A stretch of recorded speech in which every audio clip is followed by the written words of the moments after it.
ვაშლის ტესტი, რომელიც უფრო ზუსტად დაგახასიათებთ, ვიდრე თქვენი საუკეთესო მეგობარი. აირჩიეთ ვაშლი, რომელიც უფრო გიზიდავთ და რომლის ჭამის სურვილიც ყველაზე მეტად გიჩნდებათ. თუ პირველი ვაშლი აირჩიეთ, პატიოსანი ადამიანი ხართ და არასდროს თვალთმაქცევთ. თქვენს ფიქრებს თავისუფლად გამოთქვამთ.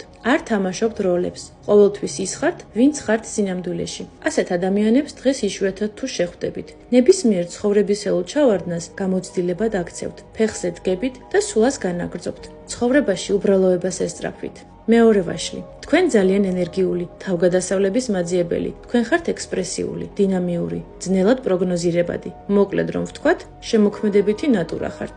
მესამე ვაშლი. გარშემო მყოფები თქვენით აღფრთოვანებული არიან. შეიძლება არ იმჩნევდნენ, მაგრამ გბაძავენ. უნდათ რომ თქვენი მსგავსი იყონ. თქვენსავით ჩაცმა სურთ, თქვენსავით ცხოვრება. საუბარიც კი თქვენსავით სურთ. თქვენი იუმორის გრძნობა, პოზიტიური განწყობა და ლოგიკური აზროვნება ნებისმიერს ხიბლავს. ასეთი კაშკაშა ადამიანების რეპუტაცია ყოველთვის უმაღლეს დონეზეა. თუმცა ამის ფონზე თქვენ სულ მხრებს იჩეჩავთ და ამბობთ, რომ არაფრით განსხვავდებით სხვებისგან და სრულიად ჩვეულებრივი ხართ. მეოთხე ვაშლი. თქვენ ხართ ადამიანი ბუდა. ნებისმიერ პრობლემას, გაუთვალისწინებელ სიტუაციას მშვიდად იღებთ და არ პანიკიორობთ. გარშემო მყოფთათვის სანდოობის მაგალითი ხართ.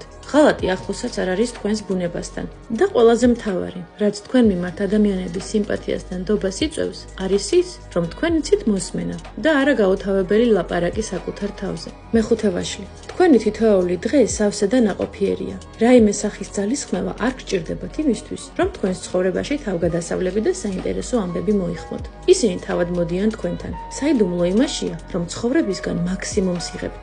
და ბოლო, მეექვსე ვაშლი. სხარტი და ნათელი აზროვნება. ეს არის თქვენი პიროვნების მოკლე და სრულყოფილი დახასიათება. პრობლემებს წამიერად აგვარებთ, უმტკივნეულოდ და გართულებების გარეშე. თქვენთვის არ არსებობს გამოუვალი სიტუაცია. ინტელექტუალი ხართ და ნებისმიერი კამპანიის დაპყრობა შეგიძლიათ.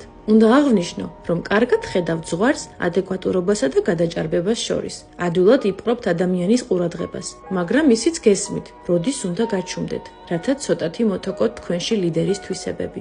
შედეგები დაწერეთ კომენტარებში.